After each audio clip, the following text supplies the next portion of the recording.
All right, everybody. Can everybody hear me? Yes. Can you hear me? Okay, excellent. So I just want to, I'm going to briefly speak. First of all, I want to thank Phyllis McFeron for sharing her story with us. We are currently recording this story. So just know that you may or may not show up if you have any questions. Make sure they make you sound smart. Phyllis was born Phyllis Eller, sorry, in Elizabeth, New Jersey, on my side of the country. 1958, she moved to Seattle with her husband, who was a full professor at 40, a very young age to be a full professor at the UW. And she moved to Hearthstone in 2009, and she has loved it and lived here ever since. So we're going to start with a little bit of a slideshow, correct? And then we'll get into sort of the meat and potatoes of the program. So I'm going to turn it over to you and let you take over and kind of describe what we're looking at on the screen, please. Do they work at They can see it. So okay. Yeah. Well, the first picture shows all the what's the word? Insignia. The pictures of the Hearthstone and the waves in the Hearthstone again. Yes. And they even talk about the University of Hearthstone. So that'll be interesting to watch. Yes, yeah, they can actually see this. So can you describe a little bit what the waves insignia is about? Is a handsome signature, which you don't see a lot, but is on a lot of our clothes. It's a circle within a circle. And on the middle of the circle is a what is it? The propeller? Oh. Propeller? Well, there's the for heaven's sakes. Yeah. Okay, let's move on to the next one. There, yes. And this is my friend Jeannie. We were friends from the time we were babies. And we were friends all of our lives. And when I told her, I asked her how tall she was because she was short. She said she was just tall enough to get in the Navy. And then we did. She didn't know I was thinking about it, and I didn't know she was thinking about it. And we just went off and signed up. And oh, so you knew each other before the Navy? We knew each other all of our lives. Wow. Yep. It was a rare friendship. Lovely. That's Jeannie. And these are Hunter College, which was and still is, aside from New York University. And it was early on when it was built in the 1860s for training for women to teach women to be teachers. And then later on, they allowed men to come in to learn to be teachers too. So it was a nice big round ground. We had fields to do our marching in, and everything about it was super, just very, very nice.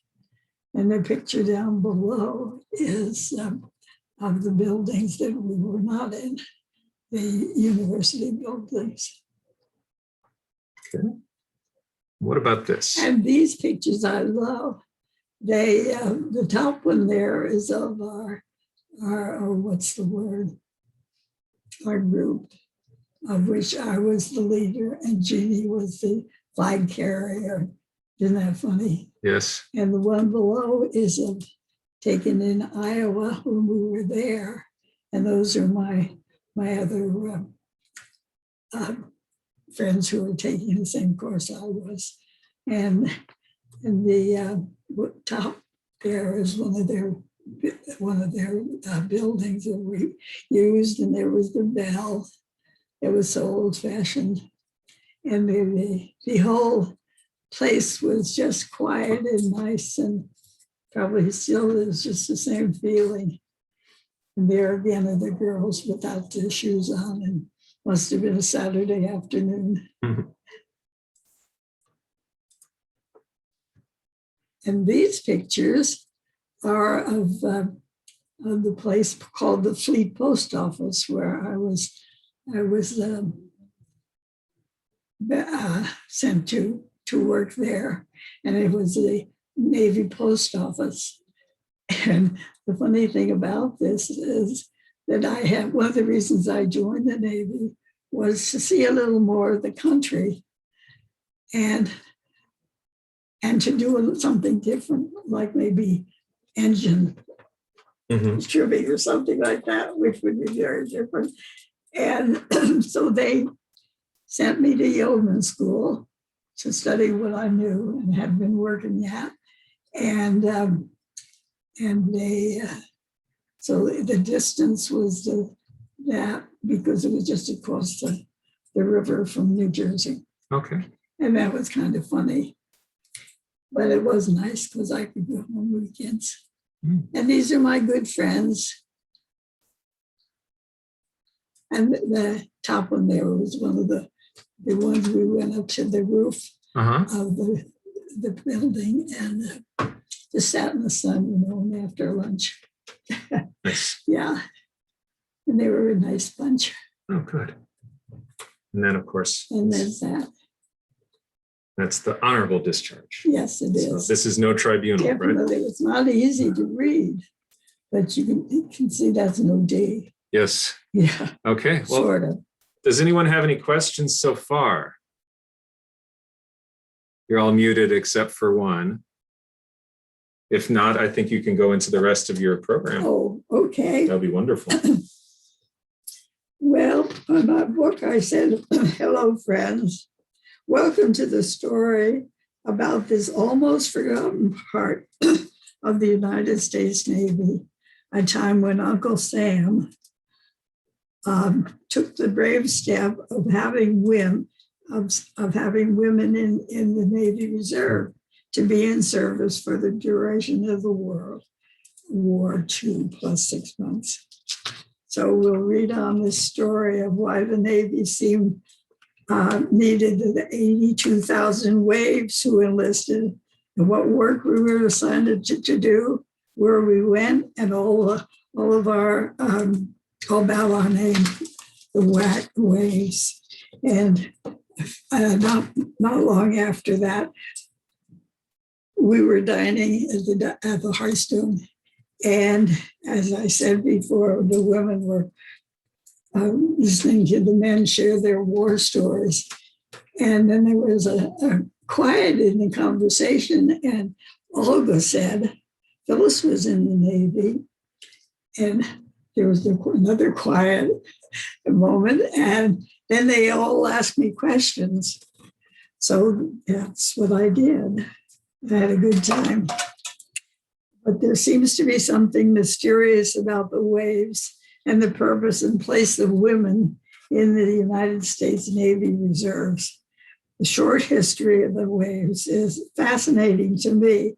It was founded in 1942 to have Navy women to fill billets that were left when the Navy men were called from stateside duty to sea duty, which is interesting. That's really the clue to remembering what they do. And the waves, the name stands for women, W for the women, A for accepted for the volunteer emergency service. So that's waves, women accepted for volunteer emergency service. And the requirements for being a wave was that we were citizens, single, healthy, 18 to 35 years old, and pledged to serve for the duration of the war plus 6 months. The waves served in Navy communications, air traffic control, and clerical work, and served only in the United States and in Alaska. After the war, the waves were allowed to serve in Hawaii on the South Pacific. The waves program was officially ended in 1947. So interestingly, it was from 1944 to 19, yes. It was a long time ago. 47. So till 47. Yep. And in 1948, interestingly, the Women's Armed Service Integration Act was passed by the Senate, and it allowed women to be enlisted into the regular Navy before we had been in the reserve.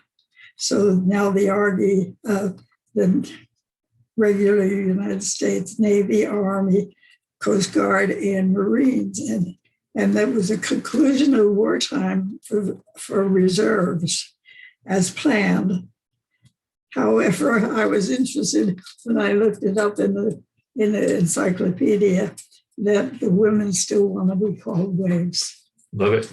It is sort of a friendly name. Mm-hmm. And this group had a commander, and she was a peach.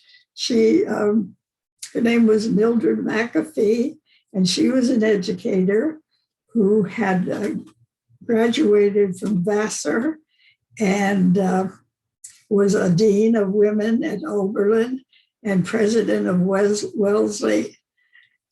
She was a leader of the Presbyterian Church and vice president of a national council of churches, to name a few of her achievements. She was really one active woman. And during the war, she took a leave of absence from the Wellesley College to direct the newly formed Waves. And it seems from all I read about her that she really just was into the Waves and getting us dressed in the best possible style. And there was a designer at that time named Mambochet, and Mambochet was famous and very good, and he designed our uniforms. And she did the rules for the Waves, and she was used to girls' schools, so I'm sure that they were fair. She said the only rule she would have that they shouldn't do was to use more makeup than was human. And I really always felt that she saw to it that they treated us like princesses. The clothes that were ours were from head to toe, and I'll get into that in a minute. And the dorms and fields and everything were first class. And she, who started out as a lieutenant, ended up as a captain in the Navy, the only woman to have that charm. Well, Jeannie, who was in that picture with me, a little shorter, but Jeannie was my best friend, and her last name is DiCrescenzo. And the funny thing was that, well, I'll get to that in a minute. When we were 20, this is about the going down and signing up. I don't know really why I was interested in joining the Navy. It was a time when I was 20, 21, and I had worked for 3.5 years as a secretary, and I guess I was ready for a change. And then, of course, when I found out that Jeannie was interested in the Waves too, we were off to joining. And our parents were okay. They read all the information we had about the Waves and agreed to it. So we were still kids. Let's see.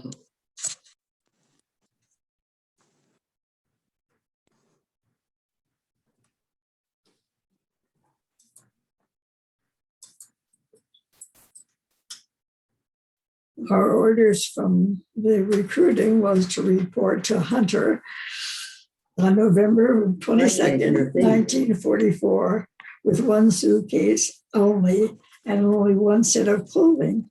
as we get our uniforms the next day. So on the bright autumn day, we joined a excited gals facing the unknown, ready to be sailors, which reminds me of a song. Don't make my girl a sailor, the weeping mother said. Make her a whack or send her back to Lockheed School instead. She's always been a home girl. She's never been to sea. And I forget the rest of it, but it was pretty fun. We were these girls with their everyday clothes on were sorted out alphabetically into platoons and then taken to our barracks, which were in nearby apartments that were very nice. They were probably used for the students usually, which were nearby. There were 8 girls in an apartment and 4 per room in 2 double bunks. And can you imagine this? Jeannie, who was in the lower bunk, and Phyllis were D and E in the upper bunk of my dear old friend. They're in the same bunk room in the Navy, ready for the adventure. We never hoped for such luck. Bless the Navy, they do things right. We were fit for our uniforms the second day, and our designer uniforms were really a pleasure to wear. Beside the blue suit, we had white and medium blue shirts, a summer white suit, a 2-inch wide tie, a hat, a heavy woolen overcoat, a raincoat, and galoshes, very sensible shoes, but very comfortable. A raincoat and galoshes and havalock, which means a coat to cover your hat, and slacks, my first slack that I got in the Navy, and gym clothes. I think we were awakened at 5:30 in the morning and out in the street at 6 in the dark. A totally new experience for me. Another amazing happening. Our wave specialty trainer chose a wave to be leader of our platoon, and she chose me. Then a short member was chosen for guidon, and she chose Jeannie. So there we were at the head of the platoon.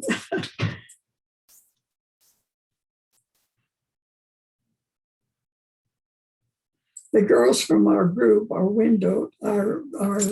sleeping room, were from all across the country, mostly young, and we all got along well. One girl from the South had never seen a bathroom shower, and another had never seen snow. She was from the South, of course, and she was so excited. She jumped up and in her underwear and was going from window to window telling people that it was snowing. On Saturday mornings during the officers' white glove inspection, one of the girls was very nervous, and we were all lined up and everything was spick and span. And she saw a dust bunny and didn't know what to do, so she put it in her mouth. Which was a famous thing to do. And the young ensign, who was one of the checker, said to her, "Don't be afraid." And I thought that was sweet. Let's see. Oh, this was a crazy thing. Toward the end of our 6 weeks boot camp, our platoon was on a hilarious time of marching drill. We'd been through the basics of right turn and to the left and to the winds march and so forth. But this day we were to learn to the winds march. Our specialist was busy somewhere. She was the one who took us around and told us what to do and where and so forth. Well, she wasn't there that day. And she told me to take over. So I went over to another group where they were being properly trained and learned the commands and took them back to my waiting group, and the fun began. We marched to my commands, left turn and right turn, and then to the wind's turn, march. And off they went and went and went. And I didn't know the next command to get them back together. Picture that. Well, all around the gym, platoons were wandering around, and the new maneuver was a big mess, or a bunch among them. A memorable marching session. Speaking of which, we had Saturday pass and review parades in the football field, and a chance for us to show off what smart young sailors we were. That was fun. I got to salute the officers from my platoon. 6 weeks passed quickly. That's the 6 weeks at Fuller. And the Navy, having given us aptitude tests, gave us order to the next phase of our training and to leave. It was easy for Jeannie and me to hop a train for New Jersey, and we did, and enjoyed visiting family and showing off our new uniforms and new Navy. How Navy we were. Oh my, we were so Navy. There's a Song of the Waves. North and south and east and west, we're marching as one. We are here to serve our country till the war is done. Now, the Waves would sing this as the men sang Anchors Away. Heads up lifted proudly for the Navy blue and gold. We cannot do the fighting, but tradition we uphold. And it goes along there and ends up, we will free our Navy's men who will free the world. So there was lots and lots of patriotism along the way, which I loved. And Julie and I were both sent to Cedar Falls, Iowa. Am I going on too long? You could ask if there are any questions. Yeah, are there any questions? Anybody out there have a question? We could just keep going if there aren't any. Everyone is muted, so if you do have a question, you'll have to press your space bar. I think you're doing wonderfully so far. Okay. We were both sent to Cedar Falls, Iowa, to yeoman school at Iowa's Teachers College in Cedar Falls. It was and probably still is a typical small college town with brick buildings and a campanile, the bell tower. We lived in college dorms. Jeannie was there for 3 months to learn shorthand and typing. Oh, my word. I had about five years of training for shorthand and typing, counting junior high and high school. Mm-hmm. And she was supposed to learn what I knew then in 1 month less. So we were in different groups. I'd had 4 years of typing and she'd had none. We traveled to Iowa in an old troop train, which was interesting. The sleepers had bunks 3 high, and I just remember that it was so old. Our time in Iowa in the springtime of 1945 was pleasant, with classes in tennis for PE and dances with the airmen from the nearby Army Air Corps. It was pretty much a college time interlude. It was a very pleasant place.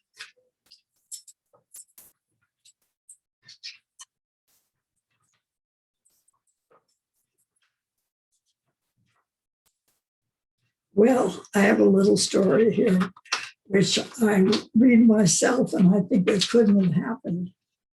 But when we were in yeoman's training, They were treated to a special social put on by the wonderful USO. They had also invited the young men from the nearby Naval Air Training Base. The day was lovely, the refreshment was good, and it was good to be with the fellows. The music on the recorder played waltzes and swing music for the dancer on the patio dance floor. Jeannie and I were sitting watching the dancers, and young man asked me to dance. Okay. So the music played on slow and smooth. Then suddenly the music and dancing turned into jitterbug, fast and loud. Well, my partner, young and strong, knew what to do. He was a jitterbug. And I didn't know, but away we flew. I learned the steps as we whizzed and on the dance floor, clearing the floor of the other dancers as the band played on and on and on. And we jitterbugged furiously. It was a once-in-a-life experience, never to be forgotten, never to be doubled. All of this for a shy waltzer. That's me. And Jeannie was a rave. Well, on to the Fleet Post Office, which is where I was assigned to go. Jeannie was assigned to go to Washington. And our orders came through. I was assigned to the Fleet Post Office in New York City. And a month later, Jeannie was having a hard time with shorthand, my artist secretary pal, but she made some shorthand of her own and got by barely.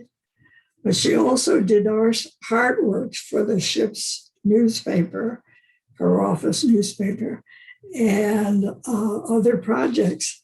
And it came to the attention of our officers, bless them, with good senses, the Navy made her an art specialist. So that was fun. And that's what she did for the rest of the day. And the Fleet Post Office was located on Barrack Street in the Battery section of New York City. And, you know, I could just swim across the lake and be in New Jersey. It was in an older building, postal building. And the officers were mostly men from the U.S. Postal Department. I was assigned to personnel for the soldiers who were coming and going.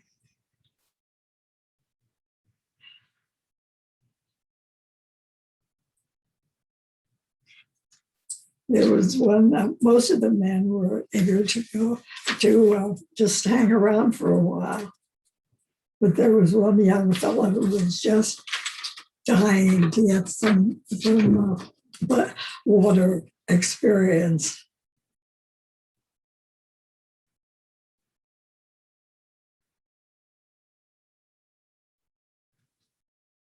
His name was Clyde. He was a young fellow. We got to know him because he hung around the office, hoping to be told that his order had come in for sea duty. Finally, they came, and he was one happy sailor. We got a letter from Clyde a few weeks later, all the way across the Atlantic. He had been so dreadfully seasick that the Navy pronounced him unfit for sea duty. And at the first port, he was assigned to duty at the Navy base. It was an order in Oran, Algeria, where Clyde, he may still be there.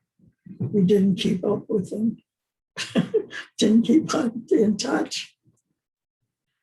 Well, living in New York City for a year and a half as a wave, single and with a job and friends was a unique interlude in my life. We lived in Wave Barracks, another apartment house, and there were two in the room, and we had meals there, and we enjoyed the New York things. You know, it's foolish not to take advance, take in the things that are there, the sightseeing in Central Park. There were theater with free tickets from the USO, and the subways and the cabs, and the Rathskeller with beer and singing college songs. And that was fun. I never drank beer, but I enjoyed the singing. The small neighborhood restaurants, the Jewish delis, which smelled like dill pickles and have wonderful hard crust. And it was nice to be there because I could check out and the wave quarters for a weekend and go home to Elizabeth in half an hour train ride. And in September, after the war ended, I was permitted to live at home until I was discharged. One day when I was on that train, there were a group of young soldiers in the car and me and not many people. And so they were singing the waves of wax will win the war, parlez-vous. Waves and waves will win the war, parlez-vous. Waves and wakes will win the war. So what the heck are we fighting for? Inky dinky parlez-vous. And they were good-natured about it. One of them came up to me and said, they apologized if they'd offended me. It was nice. Well, all this happened during World War II, and I haven't said much about it, perhaps because my experience in the waves was not involved in the kind of what our men were experiencing on the battlefield and at sea. And there aren't many men and women alive these days who remember Hitler of Germany and how he built tremendous troops and war machineries in preparation for war and trained young men to kill and destroy and take over nations around them. We saw Hitler. Now we saw them on the movie on Saturday mornings where we went to the dime movie. We saw Hitler speaking to his people in a big movie screen in his angry, screaming style, and miles of his soldiers marching in their strange goose-step parades, sure of their superior strength and preparation to conquer England and wipe out the Jews. On the other side of the war was a completely surprising air attack by Japan on December 7th, 1941, in Pearl Harbor, Hawaii. Their first planes dropped bombs on anchored U.S. warships, and thousands on the ships and land were still killed. I heard just the other day that ship is still in the harbor there, and people can go on it, but it still leaks a little oil. Isn't that amazing? President Franklin Roosevelt promptly declared war. This war included many battles in the South Pacific Islands. You've probably seen this photo of our Marines planting our flag on the hill at Iwo Jima, one of the volcano islands in the North Pacific. Well, that's a famous picture, very dramatic. And interestingly, compared to the wars that have happened since, where the country was so angry about things, but at home here, during this, the spirit of our country was strongly supportive of our troops. We sent letters of love and cookies to our friends, and family members put little flags in their windows and cherished their letters and listened to the radio news and the heartbreaking music. The flags were everywhere. We had blackout curtains for the windows, hiding towns from airplanes. The food was rationed. Everyone had his ration card.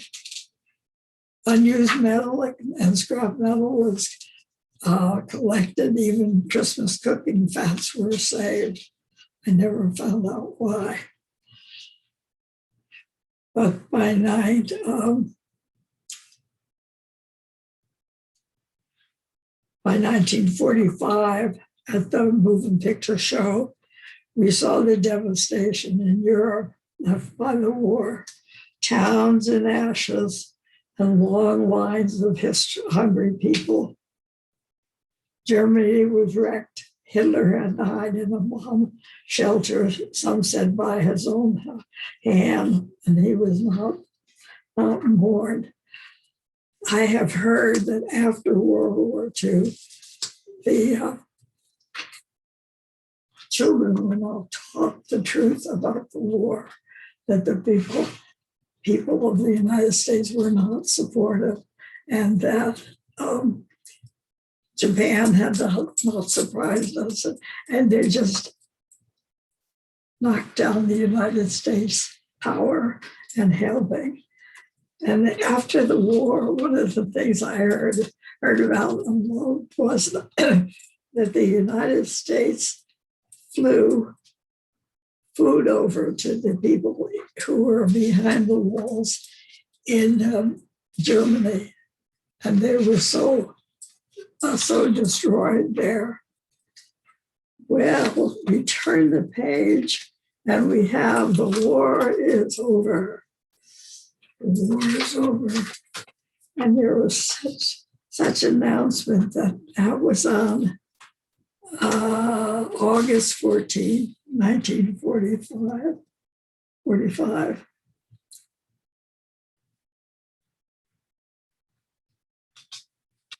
I liked that the newspaper said President Truman announced at 7 p.m. on tonight Japanese acceptance of surrender terms. They will be accepted by General Douglas MacArthur when arrangements can be completed. So the war was over. Well, everything came to a stop and people went out. And one of my raised friends and I went down to Times Square, which was close to the Fleet Post Office.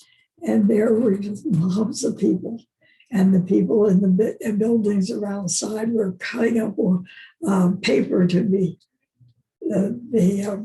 what do you call it?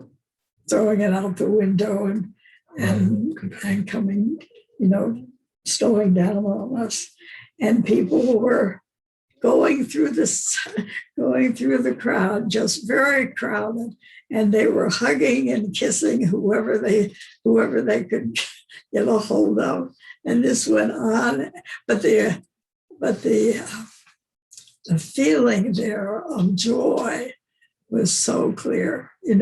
Everybody was just so happy and just hugging and my friend and I were finally, somebody asked us if we needed help to get out of the place and took us out, escorted. That was a polite guy. Any questions about that? Because I've heard that the books in the schools do not print on this color of these things that happened after the war. And they didn't give the United people the credit they did. No questions. Well, hallelujah. The war was over. The fighting and killing were over. The boys were coming home. The war was over. Thanks be to God.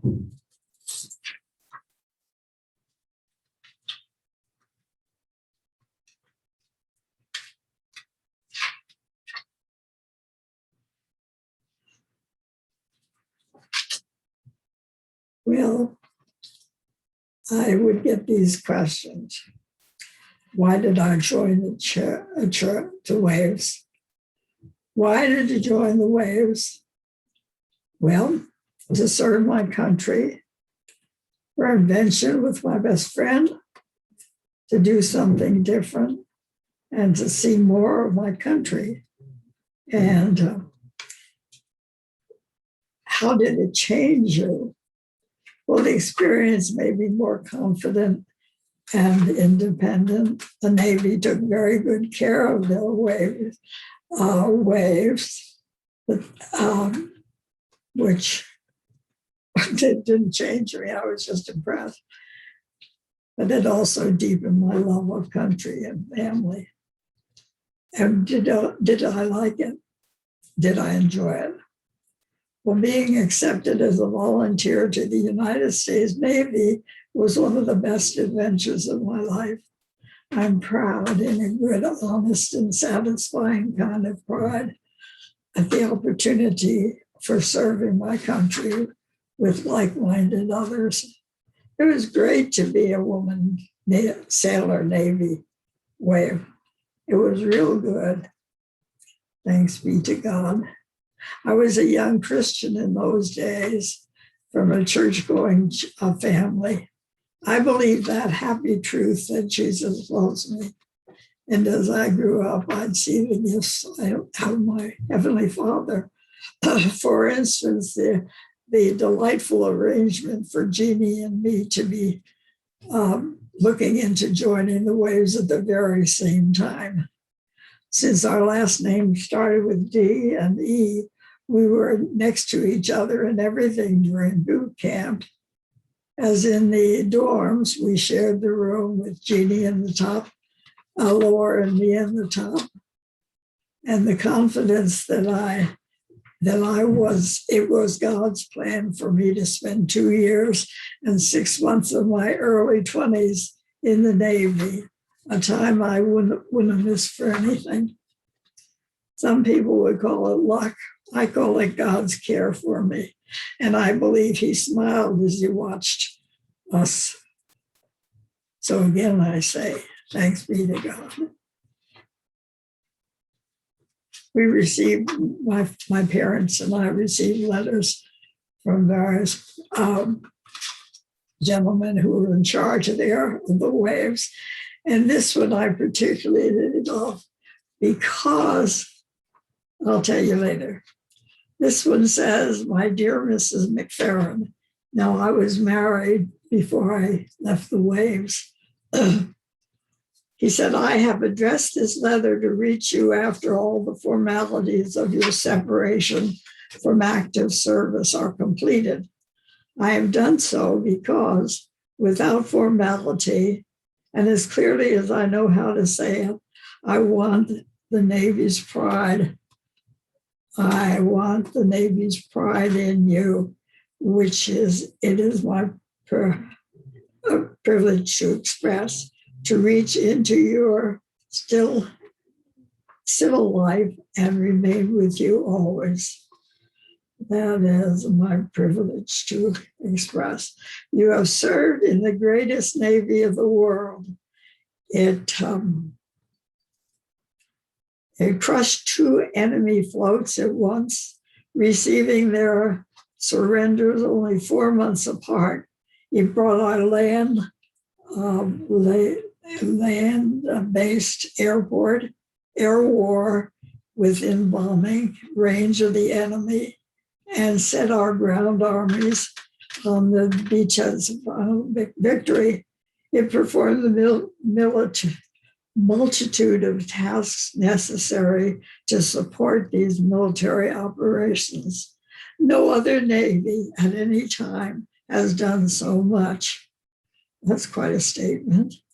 For your part in these achievements, you deserve to be proud as long as you live. The nation which you served at a time of crisis will remember you with gratitude. The best wishes of the Navy go with you into civilian life and luck. Good luck. John Forrestal, he was the Secretary of the Navy at that time. Well, the thing that I say was so unusual about that was that I have never felt that what I did was as important as what the men did, because they went to war and they were shot and put in the water and everything. And my what I did was so tiny by comparison. But he's insisting that's not so. And the way he says it, I just believe him. I've always felt different since I got that letter under my belt.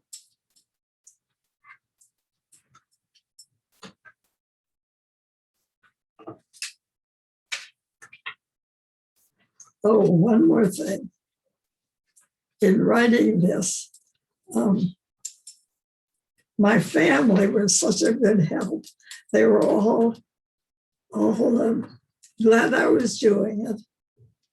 And interestingly, I started it after we were in a lockdown because of the virus. And so I had it to do when there was no bunches of other things to take me away from it. And it does take a long time to write and to get it the way you want it. But they were helped typing it up and editing and all these helpful things. So to my family, I say thank you. Thank you. So are you ready to answer some questions? I am. Thank you so much for your presentation, Phyllis. It's been really wonderful. And I do want to mention that Phyllis brought some copies of this book down. And anyone who wants one, she is giving them away for free. I'm holding on to them for her. So let me know, shoot me an email or something, and I can just put it in your mailbox. Or you can come down and get it. Rosemary asked if you met your husband in the Navy while you were in the waves. Well, that's a funny question. The day after the war, everybody had it off. And so I again hopped the train and I was going down to the seashore in New Jersey, and my family were there. And this young ensign came along and asked if he could sit beside me on the train. And there was no seat, but he sat on the arm part of the chair and introduced himself, and we got acquainted. And darned if he wasn't the man I married. Mm. 3 months later. Well, lovely. You may not know that was the style in those days. Mm. And I do not recommend it, but God was again good. He led me to a man who had sort of the same kind of background I had and the same ideals. And it was good. So I maybe he wouldn't have noticed me if I hadn't had a uniform on, you know. Yeah. Does anyone have any other questions? If anyone's talking, you're all muted. So you have to unmute first. You can just hold down the space bar.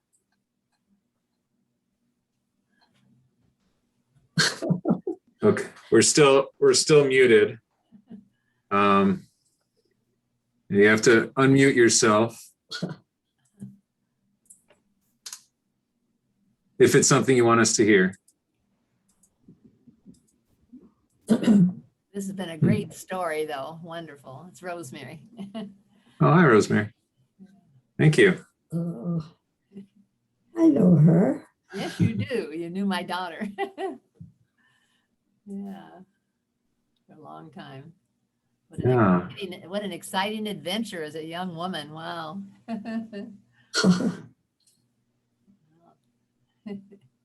She knows me from church. Oh, okay. So any other questions before we end this session of the Speakers Bureau? Okay, well, thank you so much, Phyllis, for your wonderful story. This has been recorded. There were a lot of people here, but I know a lot of people had to miss it. And there's probably one on my answering machine here that's flashing at me. I felt kind of bad. I couldn't leap across you to get to her. But I really do appreciate it. What an interesting story. And again, if anybody would like a copy of the book, just be in touch and I will give you a copy. I have some copies that Phyllis has beautifully donated to me to hand out to people. So if there are no other questions, I'm going to end the meeting here and say thank you so much. Thank you very so much. much. Really Thank interesting. you, Phyllis. Enjoyed it. Nice.